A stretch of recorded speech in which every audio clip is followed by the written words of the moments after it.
ഇന്ന് സുരേന്ദ്രൻ്റെ ഈ പോസ്റ്ററും ആ വിവാദവും വന്നപ്പോൾ എനിക്ക് ഓർമ്മ വരുന്ന ഒരു കവിതയും ഒരു മുദ്രാവാക്യമാണ്. കവിത നമ്മളെല്ലാം പരിചിതമുള്ള കവിതയാണ്.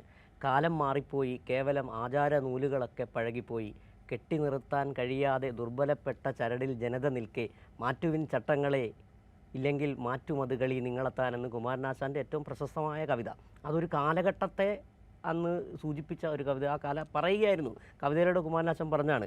പിന്നെ ഒരു മുദ്രാവാക്യം മറ്റേ കമ്മ്യൂണിസ്റ്റ് പാർട്ടി അധികാരത്തിൽ വന്നതിന് ശേഷമുള്ള നമുക്കെല്ലാം പരിചിതമായ തമ്പ്രാൻ എന്ന് വിളിപ്പിക്കും, കുമ്പിളിൽ കഞ്ഞി കുടിപ്പിക്കും എന്ന് പറയുന്നൊരു മുദ്രാവാക്യം. ഇത് ഒരു കാലഘട്ടത്തെ അന്ന് സൂചിപ്പിച്ച ഒരു കവിതയും മുദ്രാവാക്യമാണ്. നമ്മൾ ഒരു നൂറ്റാണ്ടിന് മുൻപ് വഴിയിൽ ഉപേക്ഷിച്ച, കടലിലെറിഞ്ഞ ചില പഴയ ചരടുകെട്ടുകൾ വീണ്ടും തിരിച്ചു കൊണ്ടുവരാനാണ് ഇവിടുത്തെ സംഘപരിവാര രാഷ്ട്രീയം BJP-ക്കാർ ശ്രമിച്ചുകൊണ്ടിരിക്കുന്നത്. അത് എന്താണോ BJP ഇത് പറയുന്ന പോലെ സുരേന്ദ്രൻ എന്ന് പറയുന്ന ഒരാളിൻ്റെ ഒരു വാക്കായിട്ട് മാത്രമല്ല ഇത് കാണുക. അവർ മുന്നോട്ട് വയ്ക്കുന്നൊരു രാഷ്ട്രീയമുണ്ട്.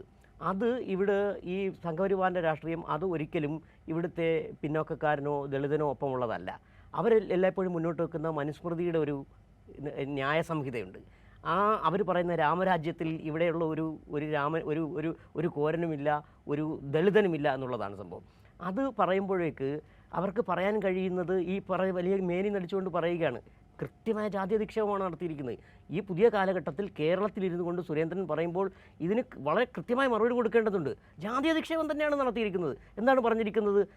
നിങ്ങൾ ഞങ്ങളോടൊപ്പം SC/ST നേതാക്കൾ ഞങ്ങളോടൊപ്പം ആഹാരം കഴിക്കാൻ എന്ന് പറയുന്നത് വലിയ പരസ്യം കൊടുക്കുമ്പോൾ ഇവർ അങ്ങനെ ആഹാരം കഴിക്കാൻ യോഗ്യതയില്ലാത്തവരാണെന്നും ഞങ്ങളോടൊപ്പം ഇരുന്ന് അവർ ആഹാരം കഴിക്കുമ്പോൾ അവർ കുറച്ചുകൂടി ഉയരുന്നു. അതെ, അല്ല, അവർ യോഗ്യതയില്ലാത്തവരായ അവരെ ഞങ്ങൾ വിളിക്കുകയാണ്, നിങ്ങൾ ആ നേതാക്കളെ വിളിച്ചുകൊണ്ട് വരികയാണെന്ന് പറയുമ്പോൾ ഈ കേരളത്തിൽ ഇത് അംഗീകരിക്കാൻ കഴിയില്ല.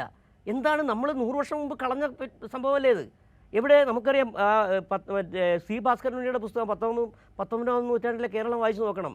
അതിൽ കൃത്യമായി എടുത്ത് പറഞ്ഞിരിക്കുന്ന ചില ജാതി, അതായത് ഇന്ന ജാതിക്കാർക്ക് ഇത്ര അടി, അത്ര ദൂരം നടക്കണം, ഈ ഇതിനെ തിരിച്ചു കൊണ്ടുവരാനാണ് ഈ സംഘപരിവാറോടെ നടത്തിക്കൊണ്ടിരിക്കുന്നത്. അതിന് ചില ദളിത് പ്രേമങ്ങൾ കാണിക്കും. ഒരു രാഷ്ട്രപതി മുർമുവിനെ കൊണ്ടുവച്ചെന്നിരിക്കും, അതൊക്കെ നടത്തുന്നിരിക്കും. ഒരു ചായക്കടക്കാരൻ്റെ മകൻ പ്രധാനമന്ത്രിയായിരുന്നിരിക്കും. പക്ഷേ ഇതൊക്കെ അവരുടെ ശരിക്കും പുറമോടി മാത്രമാണ്.